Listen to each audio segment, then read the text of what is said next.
Hello what's up welcome back my another video. तो मु देशी भाई कानू आपण मानू स्वागत करुच्ची मोर आ गोटे नुआ वीडियो को।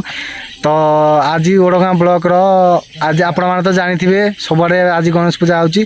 तो मु जाईची आज गोटे गाँ बुलिया को ओडगाँ ब्लॉक रो चेमेड़ी गाँ रे बहुत भल डेकोरेशन होईची आ बहुत भल सुंदर होईची। देखंतु बहुत सुंदर सजा सजा होईची। देखंतु एई वीडियोटा को बहुत भल लागियो। जदी भल लागियो तो निश्चित भाव गोटे लाइक सब्सक्राइब करिया भूलिबोनी। आ जदी सब्सक्राइब करिवे तो निश्चित भाव नोटिफिकेशन दबाई देवे ताकि आपण पाखु सबुठु फास्ट मोर वीडियो जाके पहुँचो। तो चलते भाई बहन आपण मैंने जी नयागढ़ डिस्ट्रिक्ट वीडियोटा देखुं निश्चित भाव गोटे कमेंट करदे आपण मैंने कौ जगह कौ डिस्ट्रिक्ट देखुं। तो मुझे भाई नयागढ़ में पोस्ट कर वीडियो माने आम घर नयागढ़ तो मुझे शेयर कर वीडियो ठीक अच्छे भाई बहन। तो मुझे मोर ये डेली ब्लॉग भी अपलोड करते आप देखते जाकि मोर सब रिलेटेड वीडियो। तो चलते डेरी नक वीडियो स्टार्ट करवा लास्ट टाइम वीडियो देखूँ देखुवे आग पटे देखूँ बहुत सुंदर भाव लाइट लगी। तो देखिपे बहुत कम लोग थे भाई कारण मुझे दीपर जाइल। तो देखो मुझे धीरे धीरे आपको देखा।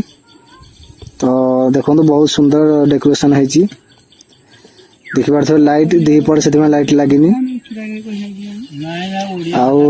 देखुवे बर्तमान मुझे भितर तो मुझे बहुत सुंदर अच्छी। देखो ये बॉक्स भी लगी बॉक्स मुझे कही बंद करदे ना साउंड शुभ न था। देखुवे महापुरुष से बस जय बाबा गणपति बाबा मोरिया निश्चित भाव गणपति बाबा मोरिया कह भूलिबे ना कमेंट रे। आ देखु बहुत सुंदर सजा है देखिपे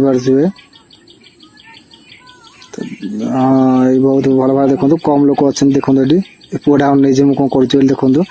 तो निश्चित भाव गणपति बाबा मोरिया कहतु कमेंट रे। तो देखो बहुत सुंदर सजा सजी लाइट भी लगी आमर। तो जब भी वीडियो भल लगी निश्चित भाव लाइक कर